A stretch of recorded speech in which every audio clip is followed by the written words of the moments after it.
Welcome to the MultiGen Mindset channel. Today we're discussing the law of grace and what it means and how it's applied. You know, we publish these laws for you guys to learn how to implement these particular laws to cause an effect in your life. The law of grace is directly opposite the law of guilt. And when we analyze grace versus guilt, they're on opposite ends of the spectrum, And when we look at the Bible, there's the law itself, which is thou shalt not sin, right? There's those kinds of laws that if you break these laws, whether anybody ever finds out about it, the universe, God knows that you did this thing, there's no such thing as a victimless crime. Because even if you go out and you do something that is against your highest version of yourself and it doesn't hurt anybody else, seemingly it doesn't hurt anybody else, but what about the future heirs that you have, and the people that are expecting you to show up in life, and the people that are expecting you to show up in your fullness, your future children, as an example. I remember back in when I was in youth, and the First Assembly of God church that I was raised in, the youth pastor would stand up and tell us all that we needed to, withhold from sex and not do those things because, well, would we want our future wife out doing that with other men, right? And so there is a future condition that people in your future conditions and your future circumstances are depending on you to show up. There's people that you haven't met yet, right? So there's no such thing as I find that there are these higher expressions of myself, and that even if I feel like I should have gotten up at 7 a.m. and went to the gym, or there was the moment to where I got an inspiration to write a book and I ignored it, those moments to me are sin. Those are moments where I had an opportunity to show up or to do something at my highest version, and I didn't take the step. I failed to show up, right? And seemingly there's nobody that's really affected by that. But what about future listeners and readers that would have read or listened to that video or read that article that I would have wrote, right? So as we move through life, there's karma that we're building up, whether negative or positive, that comes to our aid or comes to our deficit, right? Comes against us, right? And then there's the law, right? So we have to discuss the law. And there's two kinds of laws here. There's really not two kinds of laws. There's all these universal laws. The law of tithing. The law of tithing dictates that if you take a percentage of your money and you donate that to good, that God will bless the rest of that money. And in the scriptures, it says that there are those who earn money and put the money in bags, which seemingly has holes in it. And then there are those who collect more than they actually earn because they're taking a percentage of what they're earning and they're donating it back to the universe into something good, whether a nonprofit they started and they own themselves, or a nonprofit or a church or something, right? Grant Cardone has been somebody that has greatly influenced my life over the years. And I followed Grant Cardone for 6 or 7 years without ever buying any of his products or buying any of his courses or going to see him or ever giving him my money. And I was focusing on the law of abundance and all the universal laws around finance, because I wanted to increase my finances. I wanted to make more money. I wanted the money that I made, that I earned, I wanted to go further. I wanted to go last longer. And so I started asking these questions, and I came upon the law of tithing. And what I determined was that is I was thinking about Grant Cardone, and I realized that those people who have sown into my life or have benefited my life in some way should get a proceed from the benefits that I am reaping in my life. So I remember I called Grant Cardone's office one time. I called the Miami office, and this guy picked up the phone, and I said, "Hey, my name's Joshua Crampton. I've been following Grant Cardone for 6 years." And the guy was like, "Great, how can I help you?" And I said, "I want to give Grant my money." And the guy kind of paused on the phone. He was like, "What?" You know, he didn't skip a beat. Trust me, those guys are trained. The moment I said, "I want to give Grant my money," he said, "Okay, what's your card number? How much?" Literally, like, didn't skip a fucking beat. But it was so funny because he answered the phone. It's like, "I'm so-and-so, Grant Cardone. You know, how can I help you?" And I said, "I want to give Grant my money." And he was like, "Okay, well, let's go." What, you know? And I said, "Look, I've been following this guy for 6 years, and I've been implementing the things that I learned from him, and he's been greatly affecting my life in amazing, amazing ways." And I said, "He deserves some of my money." So I signed up for the $97 a month, membership to his university, for the sole purpose of just sowing back to somebody at a principle, obeying those financial laws. You have to sow back to the first fruits. You have to sow back proceeds into the source that created the abundance. That is a universal law of finance. So if you run a marketing program and you spend 10 grand on that marketing program and you turn around and you earn $30,000 worth of revenue, well, you have to take a percentage of that and sow back into the original marketing program and running it again that created that abundance. Otherwise, you can use up all that abundance and you won't have any more. You'll use up the net profit that you earned from the marketing program and you won't have any more. You have to feed the machine. You have to take a percentage of what you earn from the marketing and sow it into new marketing to get new leads to recycle and recycle and recycle. So everything in the universe functions upon these laws. And here at MultiGen Mindset Institute, we want you to learn the laws and learn to implement them. And the law of grace is something that you can call upon. Now, how do you call upon the law of grace? Well, the law of grace is there to buffet karma, and it's there to buffet consequences from mistakes. So whenever you read the Bible, where do we get this law of grace from? Let's just discuss where it comes from to begin with. And we find in the Bible the 10 Commandments. That's the first initiation of law, of what not to do. But then throughout the Bible, there's all these hundreds of other universal laws that Jesus talks about, that his disciples talk about. And it's not only in the Bible. It's in the Book of Mormon. It's in the Book of Thoth. There's all these spiritual laws, the law of momentum, the law of averages, right? You've all heard of these different mentions of laws. Well, how we function in this universe is a universe of laws. So we have to learn what the laws are and how to apply them. So we can't talk about the law of grace without also talking about the law of guilt, the law of, oh, you shouldn't have done that, right? So the law can't be there without grace, because we have to have forgiveness of the things that we've done or not done.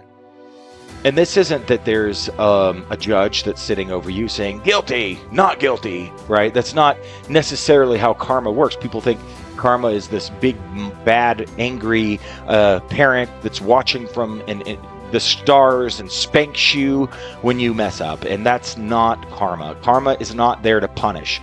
Karma is there to bring you pain and suffering, and the equal amount of the pain and suffering that you have caused others.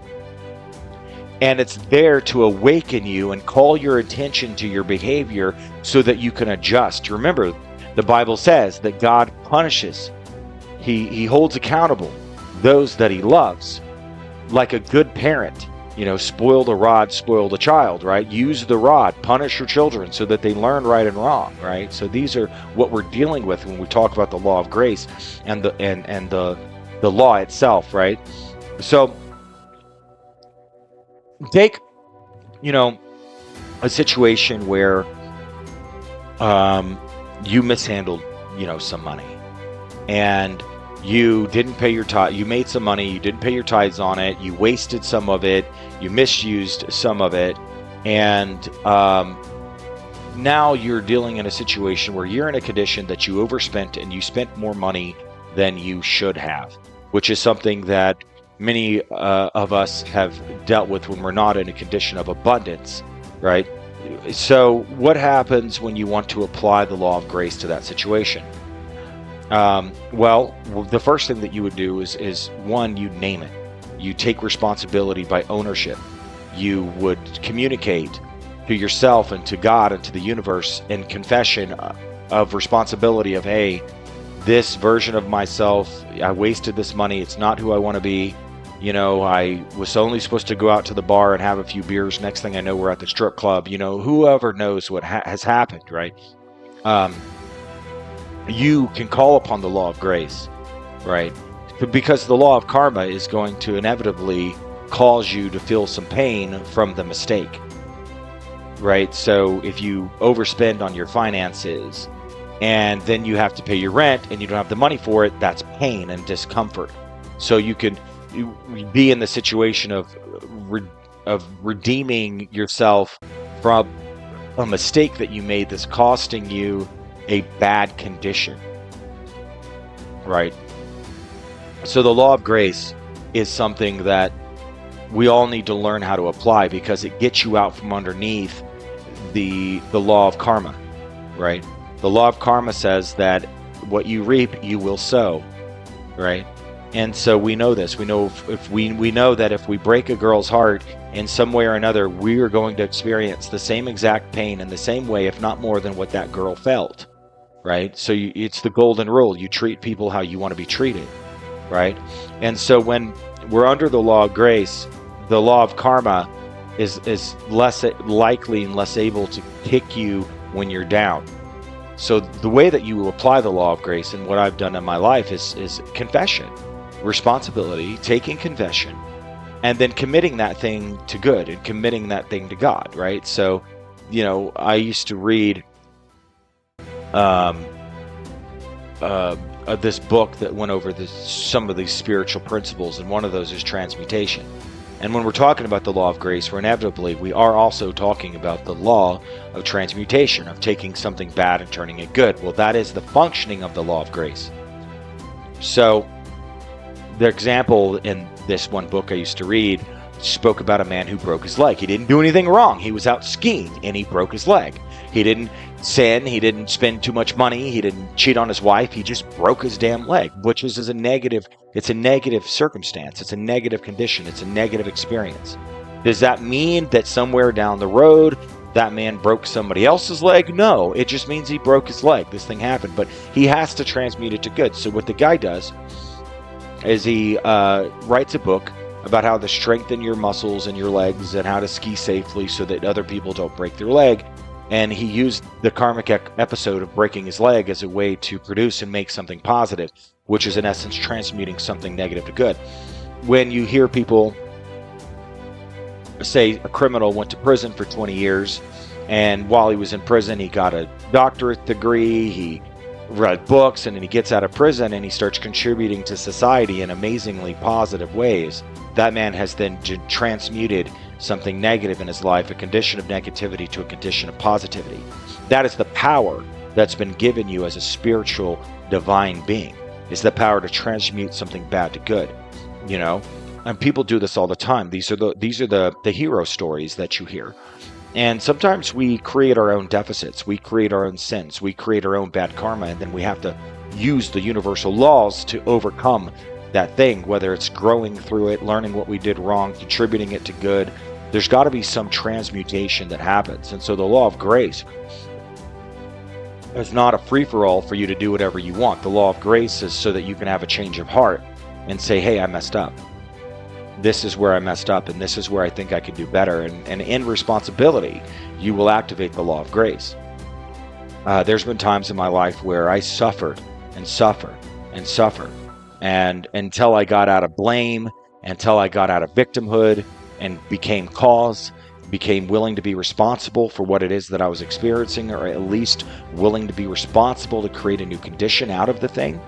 And as soon as I would take responsibility, have a change of attitude, have a change of heart, shift my focus, then things in my life would begin to change and the suffering would stop. But it wasn't until I learned that the suffering was my teacher. It wasn't until I learned that, hey, the negative thing that you're experiencing right now, it's happening in order to show you something, right? So it has to do, kicking in and enabling the law of grace to help you has to do with responsibility, being humble, being willing to see where you're wrong, and also being willing to forgive others. Because one way, and you hear this in the Lord's Prayer, that we keep things locked in against us is when we won't forgive others. And so somebody hurts us, they screw us over in business, they rob us, they break our heart, they cheat on us, they steal from us, things, people do messed up things. They borrow money, they don't pay it back or whatever. And the grace that we extend to those people is also the grace that we also are extending to ourselves. And so the law of grace has to do with how you're moving through your life and the different interactions that you're having. The law of karma comes in to make you accountable and bring awareness. The law of grace is to get you out of it once you're humble and you've been able to take responsibility for how you showed up or when you didn't show up. So the law of grace is something that you can call on, and the functions of the law of grace are simple. It's acknowledging what you did wrong or what you didn't do or where you didn't show up. And then it's turning that around and saying, okay, well, I acknowledge I did this and I want to be a different person. I want to be a better person. And whenever you do that, a change of spirit within you then changes your vibrational tone, and it calls in the law of grace and forgiveness to lift you up out of that condition and circumstance. But sometimes circumstances won't change. They'll persist and they'll persist and they'll persist. And the suffering that we experience continues until we're willing to enact the law of grace and we're willing to take responsibility. And there's no victimhood in being a hero. There's nowhere where you can stay in a victimhood but also be the hero. You can't be the hero and the victim at the same time. So it takes a complete change of heart. And this is really hard for people who have been through abusive relationships. They've been cheated on. They've been robbed, right? Negative things have happened to them. And you're like, well, why would they call out on the spirit of grace? Why would they call out on the law of grace for help? Well, for one, they need grace in order to have the heart to say, I forgive you. God has to give the grace of his infinite love into your heart, to overflow in your heart, to forgive that person for what they did for you. You can't forgive somebody on your own accord. You're too small. We're too human. But when we call upon the grace of God, and we call upon the grace of God, then it can give us the love that we need to forgive those people. A lot of times forgiveness comes with understanding. You can't actually forgive somebody until you are wise enough to understand why they did what they did. And in Scientology, we learned that, forgiveness has to do with knowledge. So you're forgiving somebody because you are giving them the law of grace, right? So instead of being a persecutor, you're becoming somebody who grants somebody the law of grace. And you see this on the cross, where Jesus looked up at God and he said, God, forgive them. They know not what they do. Jesus understood that the men that were crucifying him weren't doing it personally. They weren't doing it. They were doing it because they were in misunderstanding. There was a misunderstanding about who he was. They didn't know who he was. So they acted without knowledge of what they were doing. And when you make a mistake that's truly a mistake, that's where grace comes in. I used to tell people that when others know that you have a good heart, and they know that you have good intentions, then when you mess up or you don't show up, there's an automatic higher range of grace that people can give you because they know you have good intentions. They know that you didn't mean to do whatever you meant to do, right?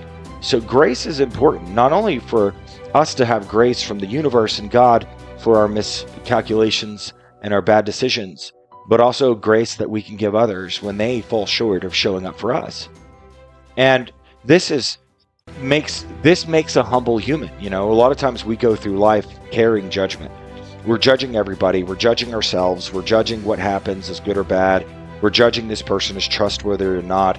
We're judging people as, all of these labels that we have, we have these labels, right?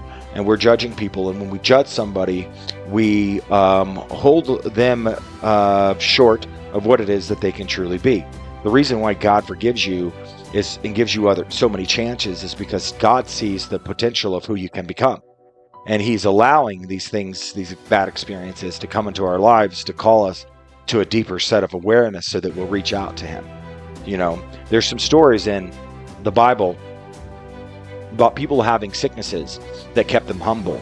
And I don't know who she was, but there's one particular woman who had a sore. It was a bleeding sore. It didn't say what it was or whatever, but it said that she had that sore. And there's another guy as well who had he had a bad hip or something. It said he wrestled with God and his hip became lame, right? Or his leg became lame or something. And it said that this pain has been given to me to keep me humble, keep me under the law of grace. So the law of grace is there for forgiveness. It's there when persecution is too much. It's there when our mistakes are too much, and the culmination of the momentum of all the mistakes we made is so much that it's overbearing, right? And so the law of grace is here for you. You can call upon the law of grace, and it's simple. Wherever you feel like you've fallen short, wherever you feel like you've messed up, wherever you feel like you didn't show up, call upon the law of grace. Commit that action or that misaction to good and say, look, this isn't who I want to be. I want to be a better person, and I'm calling on the law of grace to help me overcome this. So call upon the law of grace. It's there for you today.